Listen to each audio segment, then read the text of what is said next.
You are beautiful. You are an amazing person. And I gotta say, all the people in my comments, not all of them, but most of them were really, really kind. And they said really kind things to me. And we'll go through some of them. But some of them were not so nice. And some of them were coming from nice places, like, not nice places, with good intentions. But it was founded on a weird religious... Yeah, I'm not religious in any capacity, so I don't buy into, bigotry justified by religion. I'm not saying I'm against religion. Religion can be really good. It's people that are using religion in the wrong way to justify bigotry and negativity and hate. And I got this really interesting comment by Miss Jane Marple, which I want to discuss. I'm going to put this AI voice to read out her message, and then we can talk about it. Oh my goodness, Marcy, what a deep video. You really bore your soul in this 5 minutes. Please take this comment in the spirit in which it is given. You do not seem to be transgender. Right from the start of the video. You're talking about how the more you dive into the trans stuff, the more dysphoric you become. But I don't think that's what's happening to you. You, like so many other young people these days, have latched onto the idea that transitioning will bring you happiness. You touched on so many issues: bipolar disorder, manic episodes, depression, anxiety, self-esteem issues. All of these things are making you deeply unhappy. And you have become convinced, because you're watching these people who are portraying themselves as successful and happy because they've transitioned. And now they're living their best lives. When my egg cracked for the first time, maybe a month ago, I didn't know what an egg crack was. I didn't know what HRT was, or any of the surgical procedures, or even social transitioning. Because I didn't know that being trans was something that was viable or possible for someone like me, or for others. I mean, I knew about transgender people, but I just didn't know that it was possible for me, in a real way. And it was only when I was talking to my friend and she said, "Why can't you do it?"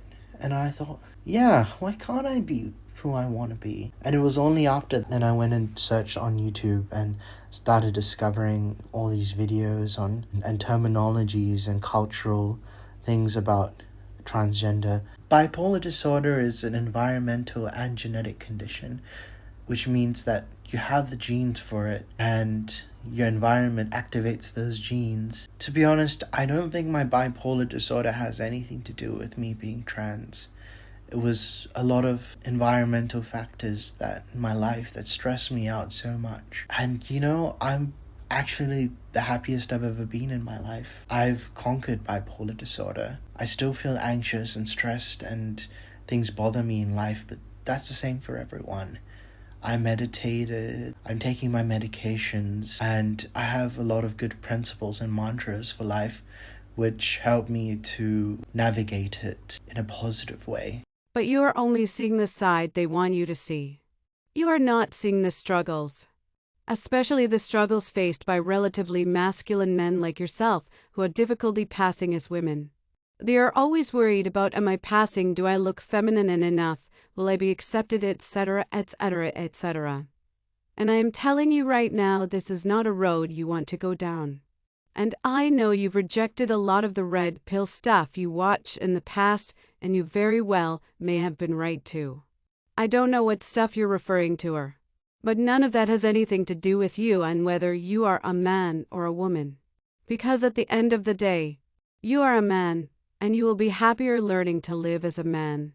And feel confident in your male body even if you hate it. I get the feeling of wanting to feel beautiful and loved and accepted, and that's one of the reasons being trans has become attractive to you. But this isn't you, and as far as finding someone to love you, there is no such person. And you can hate me for it if you want. The only one who has ever loved anyone like that is Jesus. If you seek him, you'll find him. And you'll find the love and acceptance you're looking for. At the end of the day, I'm me. I have this body, I have this mind. I might look masculine, but I'm me. And I love who I'm gonna become. And I don't care much for passing, because I might pass for some people and I might not pass for others. But I don't really care, because I'm passing for me, you know? I'm looking in the mirror with a smile and saying, look at you. Look amazing. You look fantastic. And for 27 years, I've been doing the exact opposite. I've been looking in the mirror and being like, who's that? Feeling unsure, you know? So when I put this wig on, I feel good. This process is a slow process.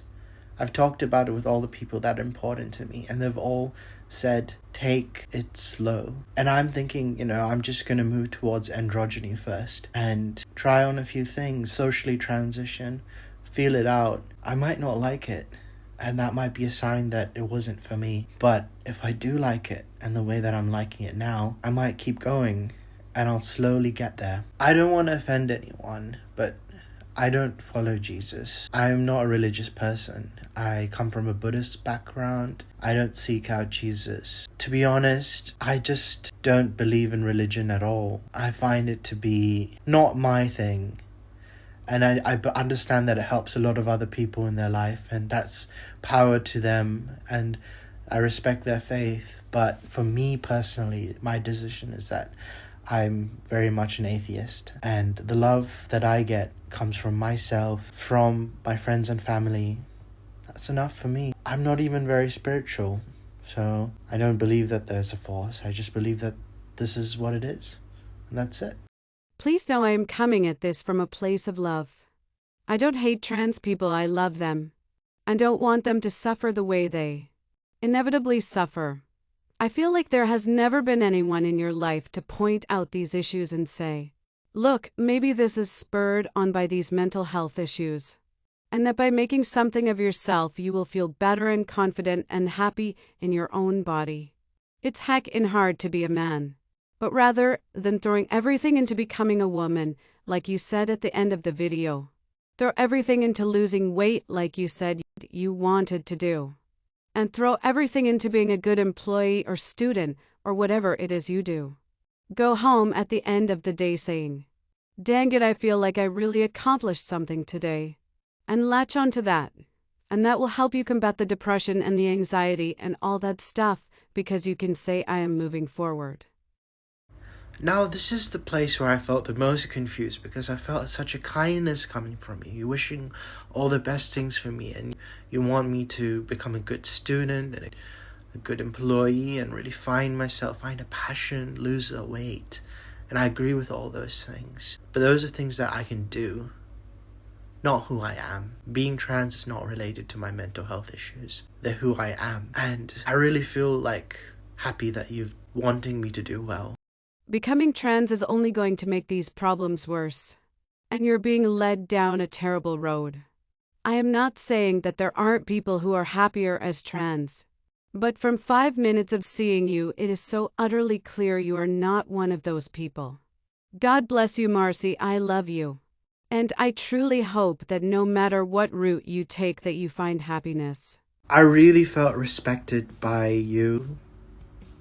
You said God bless me, and that you wanted me to find happiness no matter where I chose, no matter what I wanted to be, who I wanted to be. And I thank you for that. You're a kind person, and I don't believe you're a transphobe. I believe you have transphobic thoughts, maybe stemming from your religion. And I think when you believe in your religion so much, and it brings you so much peace, the little pieces of information that are transphobic, you can't ignore them, and you have to stand by them, because you have to stand by your God, you have to stand by Jesus, and I understand that. That's why I think you're not transphobic. Ultimately, we choose our own paths in lives, and we agree to disagree, and I think that's the moral of the story. We shouldn't fight, we shouldn't call each other names, we shouldn't hurt each other. We can have a decent conversation and agree to disagree when it comes to that. So thank you so much for those really kind words, and I really appreciate you being very civil about everything. Thank you.